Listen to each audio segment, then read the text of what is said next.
Okay, welcome everybody. Good afternoon, good morning, wherever you are, if you're joining us live or if you're seeing this on a replay. We're so delighted for you to hear this story, and what a great story it is. I'll tell you about that in a second, but first, let me introduce myself. I'm Kramer Reeves. I'm the head of the work relay business here at Neostella. And we have a fantastic story about the Home Depot's journey in a key part of their business operations, specifically within the home services group. Let me go ahead and introduce our panelists, and we're going to give them a second to talk in a few minutes. But I'm just so delighted to have Tom Wroblewski here with us from the Home Services Division. He is a long-term executive at the Home Depot and has led digital transformation and optimization in a key part of this business for a number of years. Additionally, we have Eric Eklund, who's on our team at Neostella and helps drive a number of the work relay initiatives. So Eric as well was a key member of the team that helped roll out work relay at the Home Depot. So it's going to be an exciting panel. We're going to spend a few minutes talking about the industry, and then we're going to go into Tom's role and let him explain a little bit about what he's been doing over the last 5, 6, 7 years. And then we'll come out at the end, and we've got some nice surprises for you. So stay with us till the very end, and you can learn how you could potentially replicate some of the successes that Tom and the Home Depot have done. One of the areas we wanted to start on is just really ground this discussion in the industry trends and the priorities that we're seeing with our clients in retail, but also in CPG and manufacturing and other parts of the environment. And certainly it's a digital everything world. And if you're not digitizing, you're going to be disrupted. In addition, there are a number of other specific trends. This came out of the World Retail Congress just a couple of months ago. Certainly complexity in the supply chains. We know what the economic challenges are like. New technologies are coming left, right, and center. We have to take advantage of omni-channel, and the ever high expectations from consumers. They all want a delightful experience, whether it's in person or online. And how do you deliver that in this industry? So, Tom, let me go ahead and bring you in here and get a little of your perspective. First, just tell us a little bit about yourself. And then I'd love to hear a little bit more about what your thoughts are on the industry and what Home Depot is really focused on from a big picture. Absolutely. So thank you, Kramer, Eric, for having me. Appreciate it. Great opportunity to talk about some of this and share some of the stories. So Tom Wroblewski here, been at Home Depot for 18 years. I work in the Home Services Division. I basically support a team. It's a mixture of product management, tech support, operational governance within the Home Services Division. So we specifically are in the software space. So we support a lot of our software applications that are used by our various field partners, which include internal and external users. And the goal here is to drive just consistent excellence when we're managing our home services installations and home renovations. So also includes applications we use to manage and sustain all of our many third-party relationships that we have within the services business, which are our installers, right? The folks that are actually swinging the hammer and doing the installations in our customers' homes. So that's the high level there.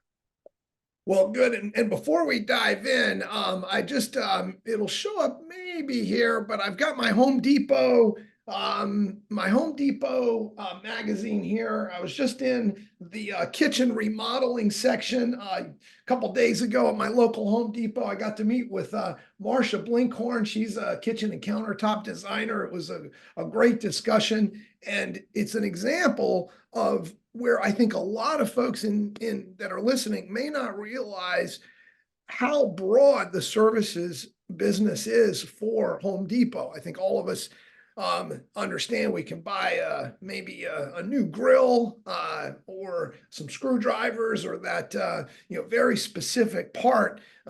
But the services part of the business is tremendous. And let's go to the next slide here just real quickly. And this was another study that was just published about a year ago. The Wall Street Journal reported on this, and it talked about the intensive and increasing part of the services business that is growing for the Home Depot. Certainly, some consumers want to do it themselves. Some want to hire the whole thing out, but some want to do a little bit of some of that stuff in the middle where they bring in professional services to help. So let's talk just a little bit further, Tom. You mentioned that you have to vet contractors, you have to work with suppliers. Let's hear a little bit more about this division, and what is your mission? What are some of the things you're really trying to accomplish for your end Home Depot customer? Yeah. So as you mentioned, home services division, there's, we've got two customer segments here, right? You've got your do-it-yourselfers, which is a very large portion of our customer population, and then you've got your do-it-for-me, the DIFM portion, right? And there's definitely crossover there, right? We see a lot of crossover. You have folks who are typically looking for somebody to do an install for them, maybe also looking for various products and things like that they can purchase to complement that install or whatever. In any case, our mission in the services business is to take our customers' ideas to done, right? Like, you've got an idea, you get this picture of your kitchen or your bathroom of whatever part of your home, and the Home Depot is there to help you execute upon that, right? So sometimes this comes as a necessary project, as a water heater replacement or HVAC replacement, right? Sometimes those are things that aren't necessarily the most exciting, home renovation projects, come out of necessity. But there's obviously also those that are more complex and discretionary projects like kitchen and bath remodels. So what we do at Home Depot, I'd say we work vigorously to ensure that customer service is the highest priority, and our third-party installers that we do send to our customer homes are appropriately representative of our brand and our values. We do a lot to validate all of our compliance requirements, that they're adequately satisfied for each one of these third-party partners on every install, guaranteeing safety, well-being, and the satisfaction of all of our customers. So all of this is while we ensure that we're maintaining the connectivity with our stores throughout this life cycle, and just the journey of the install project from kind of the initial lead being generated through kind of quoting, selling, and finally the completion of the project at the very end. So when we were talking a little bit about the complexity of how you coordinate all of these different participants with the vendors, the suppliers, the actual parts, and with the home owners or the end consumers, it's a tremendous amount of stakeholders that are involved in this. Tell me just a little bit more. Did I get those right? Who are the key participants in the home services business, from the lead all the way through to delivery and hopefully a nice positive review from your customer at the end? yeah. So I'd say that there's multiple components here, right? You've got your store associates, and they play a huge role in this from the standpoint of being knowledgeable on services programs, being able to guide a customer who's in our actual physical brick and mortar stores to get a lead generated, to get them to a measure, et cetera, right? To route them to the correct place, such that the process can keep going. We've obviously got our out of store, our fields, our services kind of aproned teams that are in the field that support our stores, but work between stores, work with our directly with our customers. They work with our store associates, but they also work with our installers, right? Working, from a recruiting standpoint to onboarding to just making sure that they're doing what we expect them to do.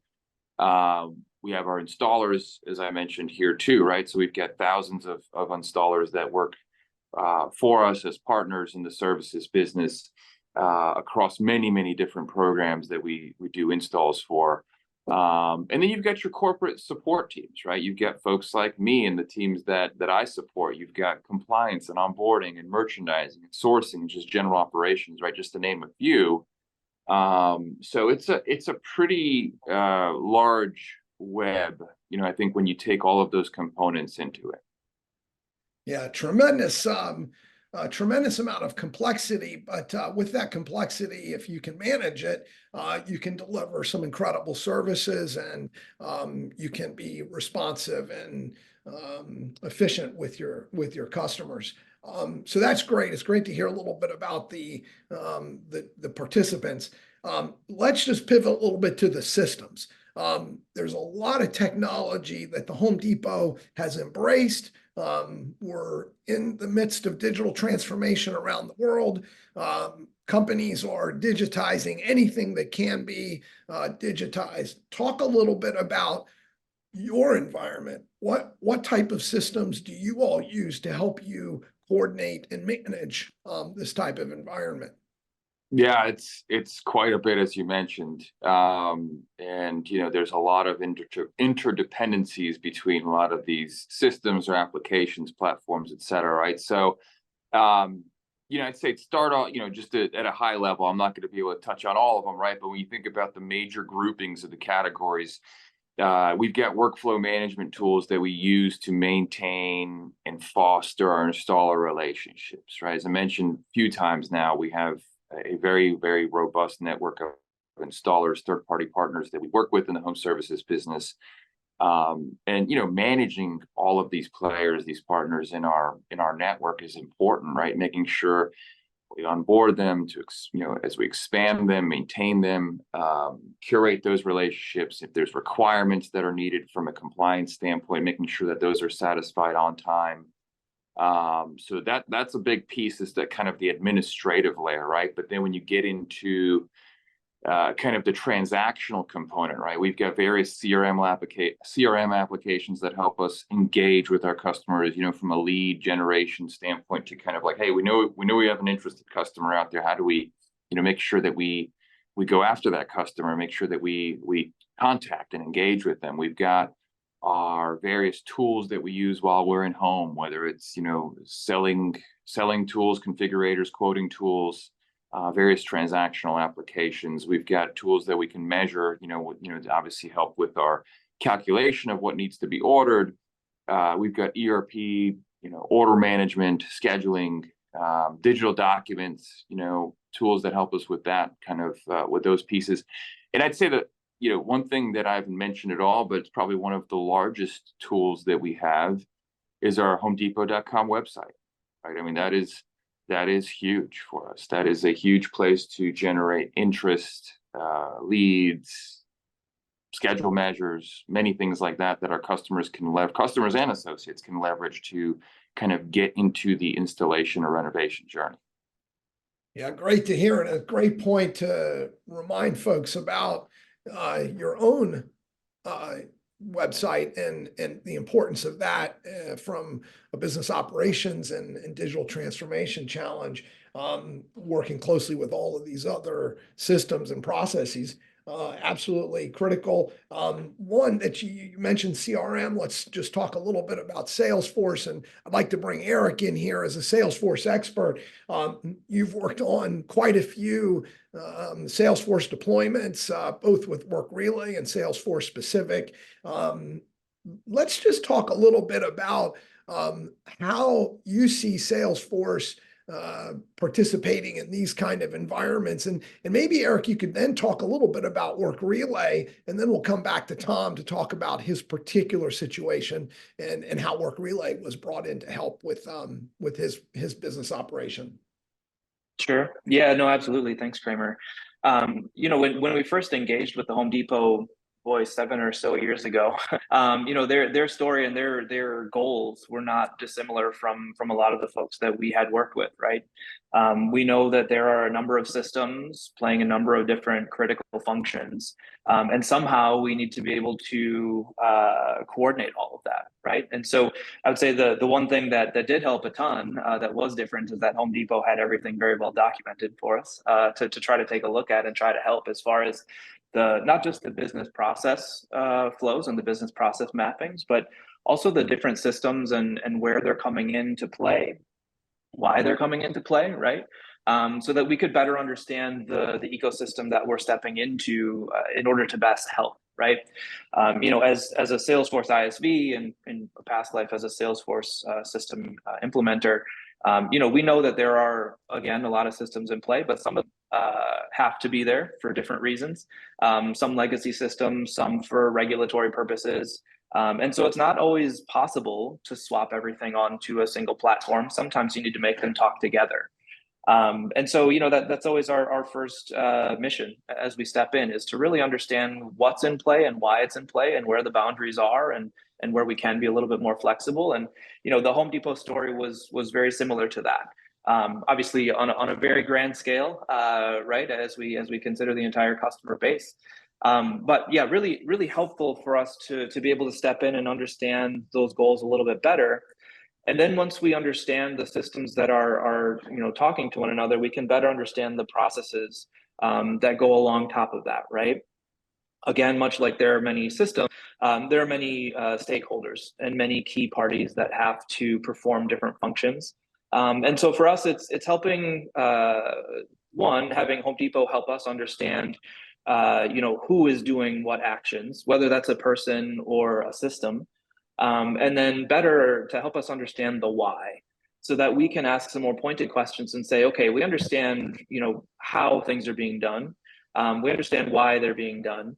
But we want to help understand and maybe help paint another vision around how it could be improved or accelerated, or alleviate a lot of the repetitive, manually intensive work there. And I think that really speaks to where Work Relay comes in, right? Yes, we're built on top of the Salesforce platform, and yes, Salesforce can handle an infinite number of business processes and business scenarios and business objectives. But Work Relay is really that kind of coordination layer on top, right? To make sure that we are calling out to the right systems at the right time if they do need to be integrated, or just to make sure that we get that right work to the right person, in the right sequence at the right time, and then track the time that it takes so that we can identify where there are areas for process improvement beyond that. And so, Work Relay, being in that kind of retail CPG space, that's obviously a major concern there. But, we do see those challenges much more broadly across all industries. And I don't know if, Kramer, if you wanted to touch on more of kind of the industry and the different kind of perspectives there, if we wanted to go straight to the Home Depot story. Yeah, let's come back to that, Eric. That's a great setup. And I like how you talked about the beginning of the journey with the Home Depot back in 2017 and 2018. So Tom, let's go back to 2017. Obviously, with all these stakeholders, with the aspiration to deliver better products, more service, more products, faster and more efficiently, there's a constant desire to improve at the Home Depot. It's one of the things that makes you all so fantastic, is you never stop looking for ways to be more efficient. Let's talk specifically. What were some of the challenges you had back then, and what were you trying to accomplish that all these systems really at that point weren't quite allowing you to do at that time? Yeah. So specifically, going back to I'd say 2016, 2017, we were, looking, we the Salesforce transition had started at that point in time. There were some of our platforms and services specifically were, I think, when IT and various product and business teams had drawn up, the view, the roadmap to the future. I think, there was a lot of blue clouds on it, right? And that was, knowing that was going to be the trajectory. There were various opportunities when you looked at the overall kind of the chain of applications and the network of applications. So specifically our workflow management application I mentioned earlier, we basically what we use to manage provider, field functions, right? Management of those third-party installers. We knew that we had to, the tool that we were using was just a little bit outdated. This is the one that we use, for various install programs, how they're leveraged in the field, how we manage those installers. Needed considerable updates to get it to kind of where it needed to be, deeper integrations with a variety of other platforms that we just couldn't get to with that particular with that application. So we, as you mentioned, Kramer, we've got a relatively complex network, lots of users, different roles, dynamic interdependencies between the different applications, and this desire to grow, to evolve, to change, knowing that, hey, we can't grow unless we have this network in place and are able to adequately manage and onboard new players into it, maintain the ones that we have. I think the tool that we had just really wasn't capable of managing that, but really wasn't simple enough for us to be able to do all that, right? To be able to manage this complex network, but to be able to boil it down and do it simply. So that was a real big impetus for the change. And yeah, I'd say the other thing too, I don't think we were getting the value out of what we were kind of paying for at that time. I'm not, the tool we had, I think, is still used by many different organizations around the space, and there's great use of it, right? I just don't think it was the right tool for what we needed. So we needed just something a little bit more simple or more nimble. And the integration with Salesforce was also a very important feature and need. Well, that's good. And I'm going to dive into that just a little bit more. But before I do, I just want to remind the audience that you can place your questions into the question and answer link down below, and we'll take those at the end to dive in. Coming back to this objective, if we think a little bit about how far the industries have come to deliver the kind of seamless experience, not just in the store, but online or working with suppliers or service professionals. It's amazing that, I can go right to the homedepot.com, see if that grill is available, see if it's in the store, and have it even delivered the next day. I mean, compared to where we were 10 years ago, 20 years ago in the entire industry, the digitization that's happened, and through the ability to tie these different systems together is amazing. Whether it's supply levels and product availability or service availability, or the coordination across all these stores, and even some of the optimization that happens when we as consumers visit the site. Much less going into the home services, your area of I can walk in and immediately find out how quickly somebody who's been vetted and who has been background checked, who is credited or certified, I should say, in a particular area, it's instantaneous. And that kind of responsiveness and accuracy, doesn't just happen automatically with all these systems that you have. So, you obviously were able to solve a lot of these problems. If you could talk just a little bit about how did the rollout go? I mean, Eric talked a little bit about you're dealing with some complex processes. There's a lot of systems that the processes are touching. Fortunately, you had a lot of this already mapped out and documented, and Work Relay is a model-driven solution. It's a process map that drives it. But how did the rollout go? What were some of the best practices you guys embraced and that the team experienced? Yeah. So, I mean, what you mentioned earlier, documentation is key, right? That's the piece. So I'd say what was working definitely for us from an internal standpoint is that we weren't building anything necessarily from scratch, right? We had processes that we had already built and had been using in this other application.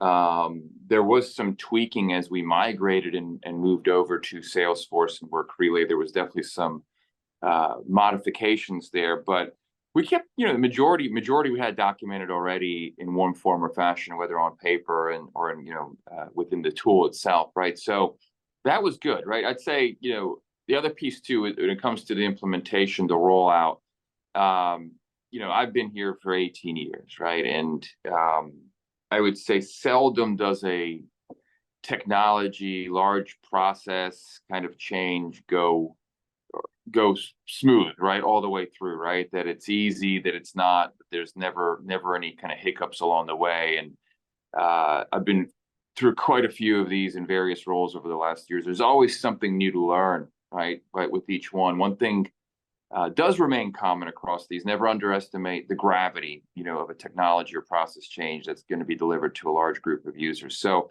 that all being said, we established a project team as soon as we kind of kicked off and we're on the way with Work Relay. So, that team consisted of our business stakeholders, our product management leads, user experience or UX folks, internal tech, and then of course Work Relay's operations, technology, and implementations teams for just support and counsel, right? So established a cadence of meetings and ceremonies, working obviously in an agile path, touch bases as we kind of went through this process, segmented out the work. There were numerous processes that we had to migrate over, so a varying complexity, some that were more kind of service provider intensive, some were kind of more merchandising intensive, and kind of segmented out the work, kind of scaled it out across a timeline, figured out what the needs were across the way. Took an iterative approach as we delivered these, right? So we, obviously didn't wait until all of them were done. We, would go through a few, and then, as soon as it was ready and tested, we would put that into the wild with our users. And yes, they were living kind of in a dual system environment for a while. Like, hey, I need to go here to do these things, and still go to my old place to do these. But it allowed us to learn as we brought these users on. What were some of potentially some of the UX hangups? Some of the things that were drawbacks, some of the things that were, tailwinds too, right? And as we kind of went through that, we get all the processes out, led to successful adoption across our users and stakeholders with, I'd say, we have very minimal friction across the board, right? So, and that's because we did take some time in doing it. I mean, we had a timeline, a deadline to get some of this stuff done. But, we worked within that and made sure that we had time to kind of vet and validate and test with all of our users versus just giving them a big, a T-bone steak to chew on right off the bat, or a tomahawk ribeye, rather, I'd say. So it was little bites along the way. So yeah, that's a nice way to roll it out so it's not too overwhelming. Let's talk a little bit about the scale here. I think I just read yesterday the $100 billion mark is quickly approaching for the company. The professional and home services are making up about 50% of the overall business. It's pretty tremendous. But let's just stay on home services. Can you give the audience a sense of how impactful you all are, and how many stores you're in, or how broadly your services are available, so they have a sense of the scale of the operations, how many suppliers, or what kind? Yeah.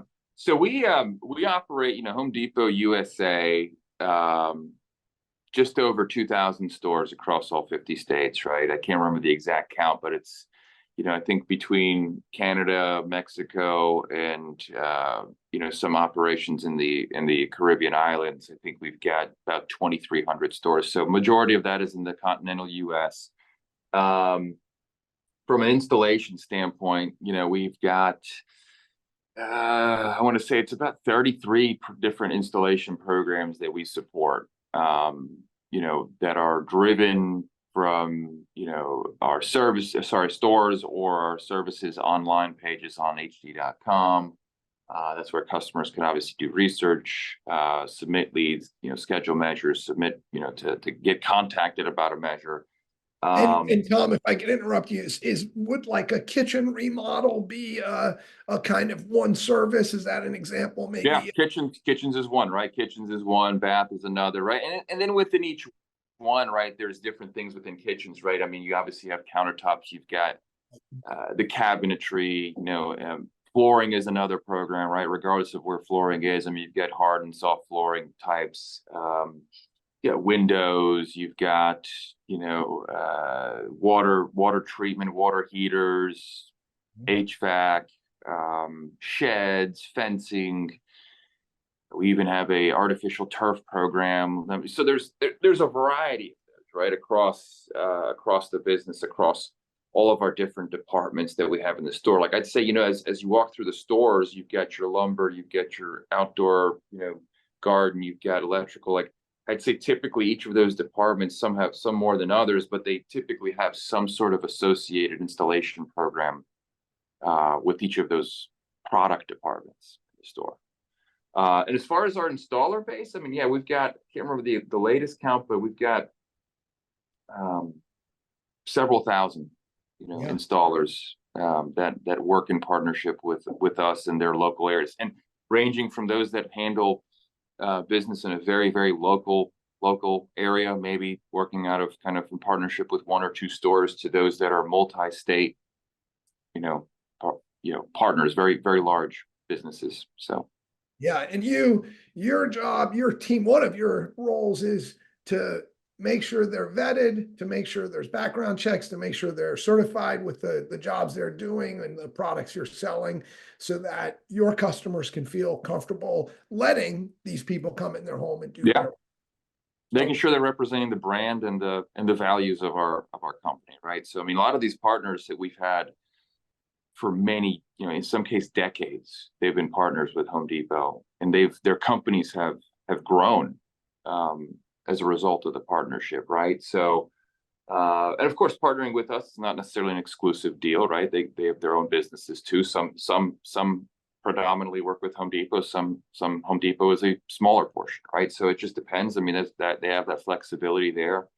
But again, yeah, we would like more of their business to be Home Depot, right? We'd like more partners, right? So that's always something we're looking for. Well, let's Eric, let's bring up this last slide, and let's just talk a little bit about some of the more broad challenges across some of the industries that we're seeing.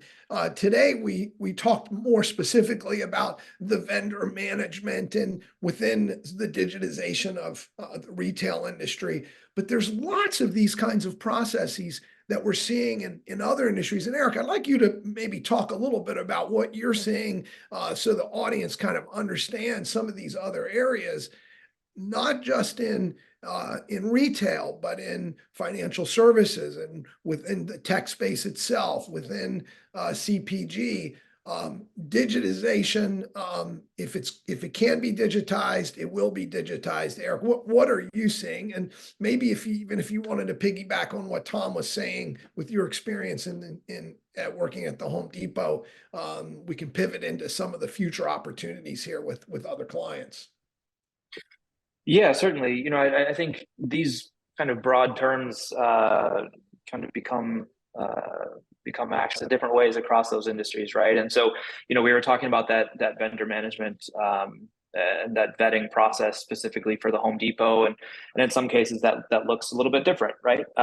For us specifically, just for ourselves and working with software implementation partners, that takes a little bit of a different tack. Obviously, there's still certifications and those types of things, but as we look kind of across these broad functions, we see inventory management for example in a number of ways, and even dipping into kind of customized sales or custom inventory, lack of a better word, which we've also promoted in some previous webinars. But yeah, I mean, these are certainly broad and common challenges across the way. And one of the great things I think about the Salesforce platform and about our experience as Work Relay with the number of customers we've handled across many industries is that a lot of the core challenges seem to kind of keep coming up from a business process standpoint for folks, even if the specifics are going to be different across the industries.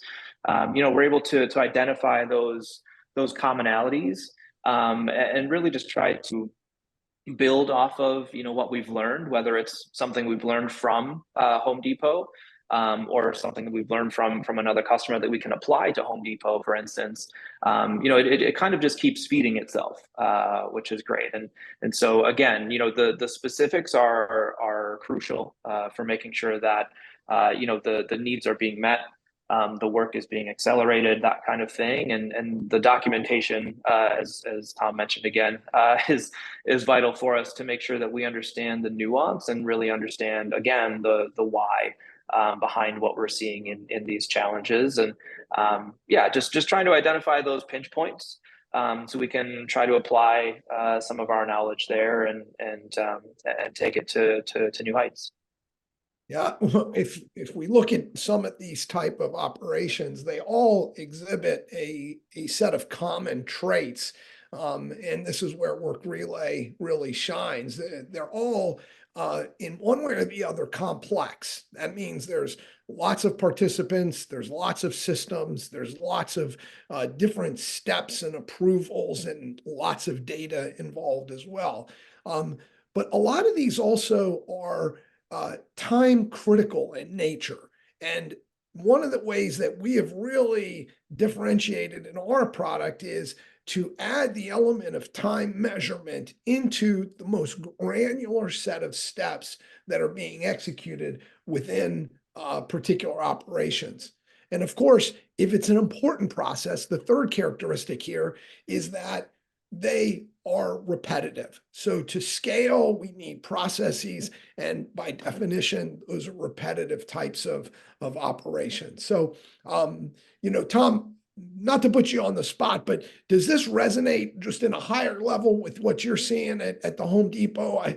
I'm assuming that, I just actually had to bring something back to the Home Depot 2 days ago, some shelving brackets that weren't the right size. And I came back and it was a 5-second process. It was, here's the receipt, a scan, put my card in, boom, take it. And I was off shopping for my grill. So returns, I know, are a huge part of the retail space, and obviously customer support and some of these others. But any reaction to the trends that we're seeing here that Eric talked about? No, I mean, these are pretty much, I'd say, spot on, right? I'd say the piece that's kind of goes without saying that you may not have on here, but it just kind of, it's retail, right? So selling, right? Getting, meeting the customer where they want to be met, or the simplicity that they want to be how they want to transact. I'd say, Home Depot, I know I'm biased, but for our checkout transactions, most of our stores are very much equipped with self-checkout registers, at least the ones that I shop at or been to, so I think that their penetration's pretty high now, if not all of them, then I'd say most of them. But our checkout process is, I mean, I almost never wait in line at Home Depot for anything, right? I feel like I'm in and out, our app, for those who don't, this is just a shameless plug, for those who don't have the Home Depot app, it is such an incredible tool. It automatically homes to whatever store you're in. Every store is a little bit different, right? From a layout perspective, right? Sometimes hardware is next to lumber versus lighting or whatever it may be, right?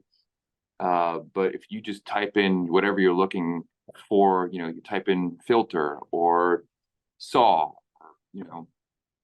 charcoal or whatever it is, it'll automatically show you the options for that, give you the bay and the aisle locations, how many are in stock.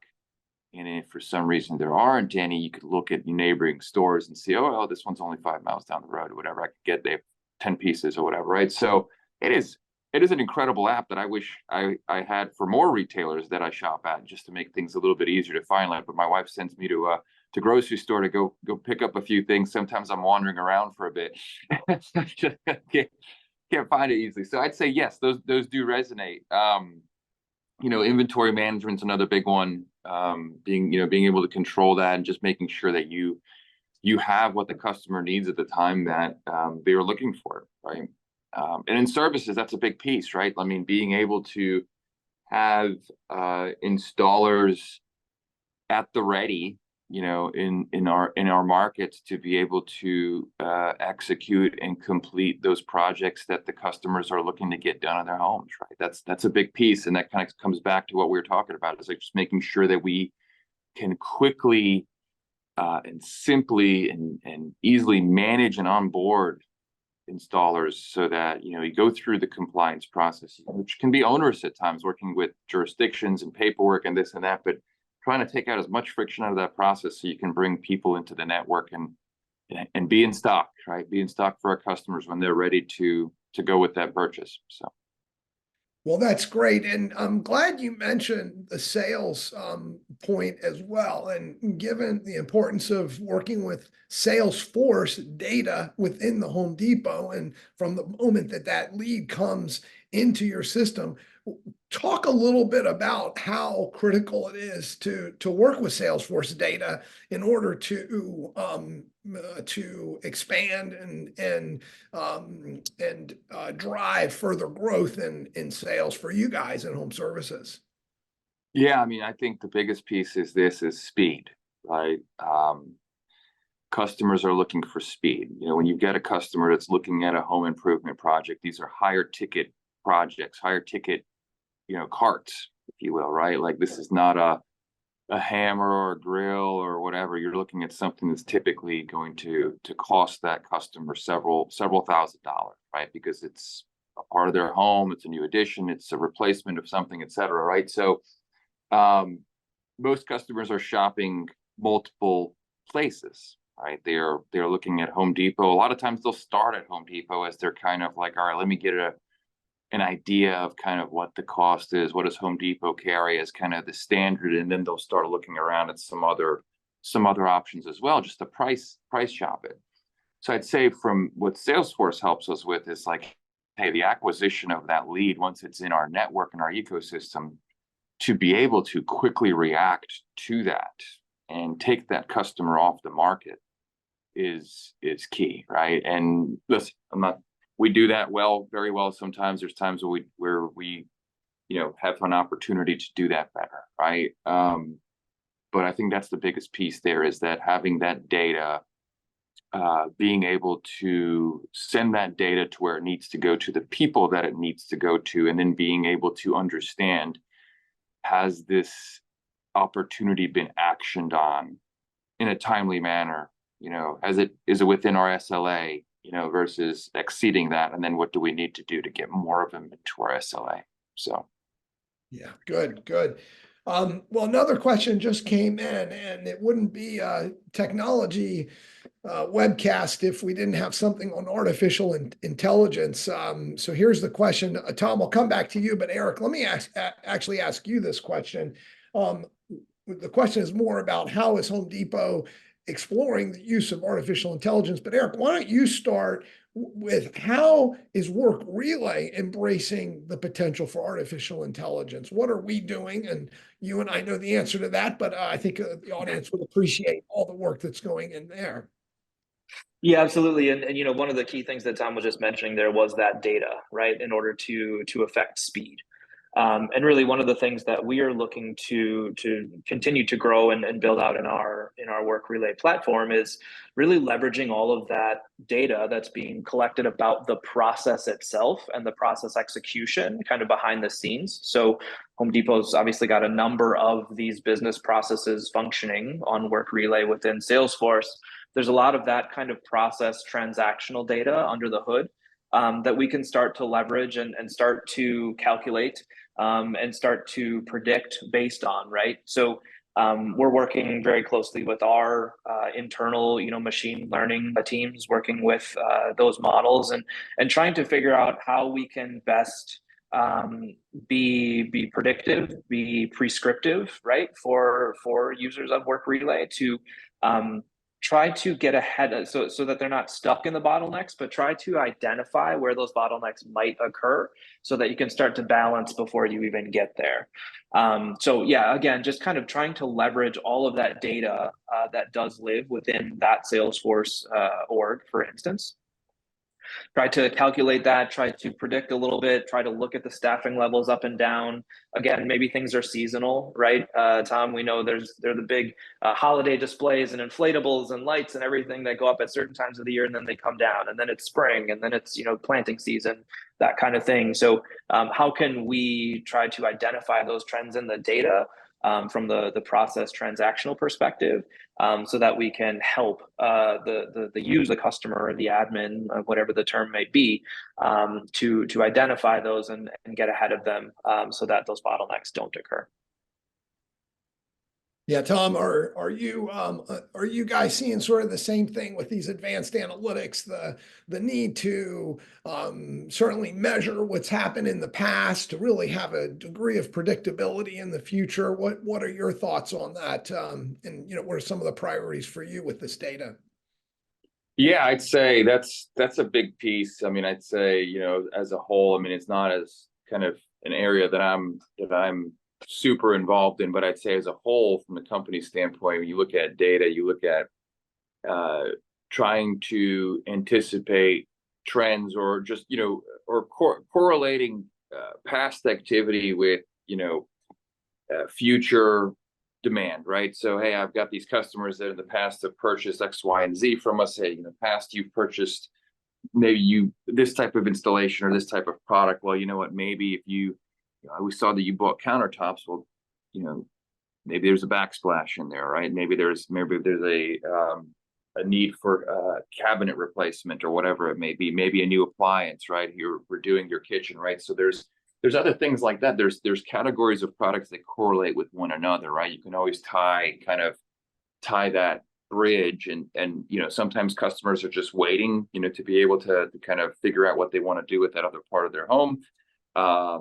Or maybe they're still just, they need that nudge, or that promotion, that 24-month credit promo, whatever it may be, right? To kind of come out, or at least be knowledgeable, or be told about that, right? So I think that's a big piece. I'd say the other piece, AI too, right, from our standpoint, is just support, right? Just to be able to, I mean, that's a big component, right? As we get questions, there's questions come in from users, from customers, from wherever it is just to be able to more adequately arm the agents that are helping out with answers on the fly, right? To be able to produce something without having to go search or escalate to level 2 or whatever it may be, right? To be able to have that information more readily. So Great. Well, we're just about out of time. I just have one final question, Tom, for you. What's keeping you up at night right now? What's some of the biggest priorities for you moving forward? And if you wake up in the middle of the night and have your pad and pencil right next to you, your iPhone, what are you writing down? What are you thinking about these days? So I typically tend to sleep pretty well normally, but good. We'll say that's partially because of Work Relay and successful. Yeah. Kids are good. Work Relay is good. All that other stuff, right? But I'd say, as it pertains to this topic, right? I'd say, one thing that as I thought about this, as I'm thinking through your question here, right? Like, there's a balance. I'd say in the business that we're in, it's keeping a balance between being nimble and quick to seize new opportunities versus overwhelming our various systems and users with change, right? So for a business as large as ours, right, $150 billion company, critically important for us to continuously look for new things. As you mentioned, Kramer, there is the pace of growth and just anticipation of opportunities is always on here, right? I mean, the senses are always on across the board. This company is always looking to how to grow, how to evolve, right? So it's important for us to continue to do that, to evolve with our customer demand, which is also shifting constantly, right? But there's also the other side of things that's just focused on stability, right? The stability of people, process, and technology, and balancing that scale. For me and for my peers and my counterparts, my teams that are involved in, right, like, and keeping that in flux. I mean, that scale is constantly going to be in flux. I mean, we've been on a journey. We've been on a technology re-platform migration journey for the last several years. I'd say not just in services, but I'd say in many other parts of the business. So that that scale that I talked about, that evolves as you go through these different cycles. So it's just always important to consider where we're at in the scale and just make sure that we're not tipping it too far one way or the other, right? That's going to create a pressure point for the business, right? From the standpoint of either lack of stability or just lack of change, right? So either way, I think that there's always that balance, and it's just always important to kind of just consider where you're at, just making sure that you're not pushing it one way or the other too far.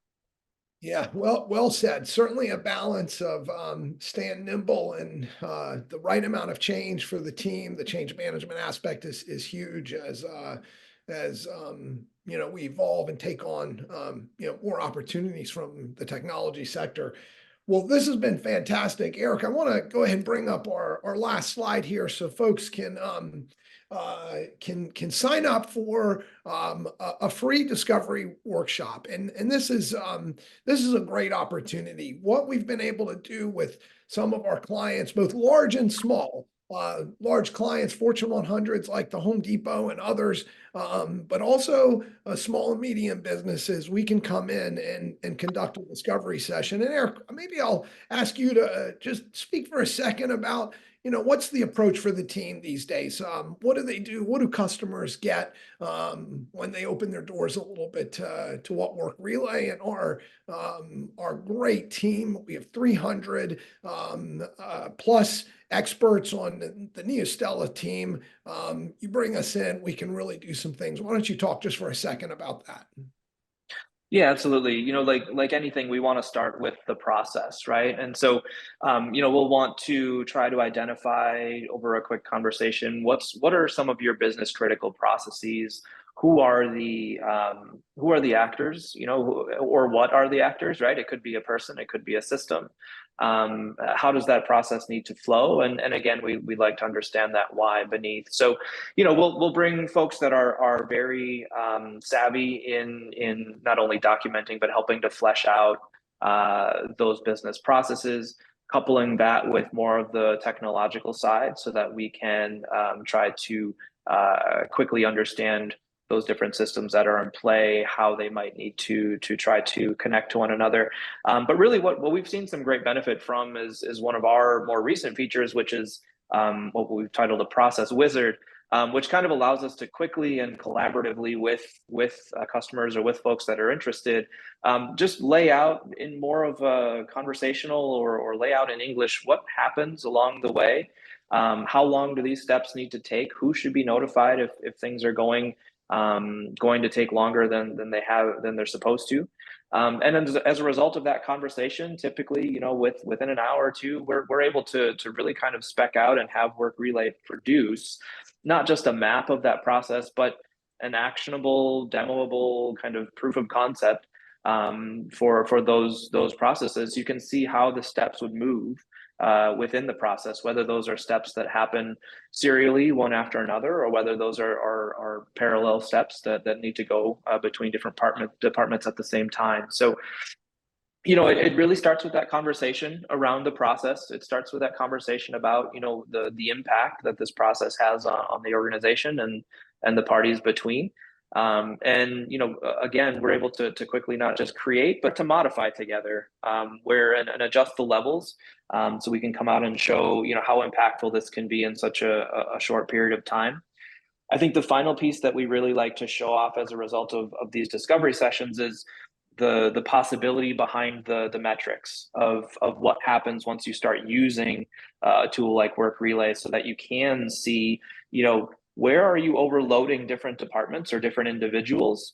And then the actual results of each step along the way. How long is that taking on average? How often are steps coming in late? How often are things being escalated? So just to kind of show that visibility behind, because one of the important parts is not just to implement the process and automate the process. If you're not managing to that process afterwards, you're really not getting the true benefit out of work relay, right? Because if your process is still just running at its same clip, and if your process is still ending in delays, then what have you really done, right? So bringing in that visualization and actualization piece of this beyond is something that we like to really kind of talk through with folks that are interested in work relay. Great. Thanks a lot. I hope you all take advantage of this. This is a great opportunity. Gartner published a few years back that by just digitizing your process, by putting it in a map, you can save up to 40% of inefficiencies. You don't even have to execute the solution. You just digitize. If you see that map, if you get that visibility, improvements will jump literally right off the page. So this is a free way to drive direct value right to your bottom line without even necessarily executing or running work relay in a full-time environment.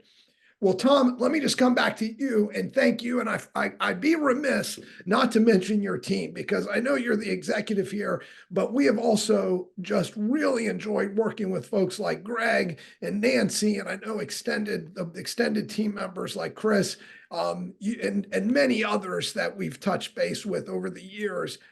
You've got a great team behind you, and you've done a great job leading this transformation at the Home Depot. We really look forward to working with you continuously in this partnership moving forward. So thank you so much for joining us today. No, I appreciate the invite. Thank you for that. And you know, it's been a great partnership both ways. Mutually agree with what you just said. So great. All right. Well, thanks, Eric. Thanks, Tom. So long, everybody. Feel free to reach out with any questions, and we'll see you soon on our next webinar. Take care.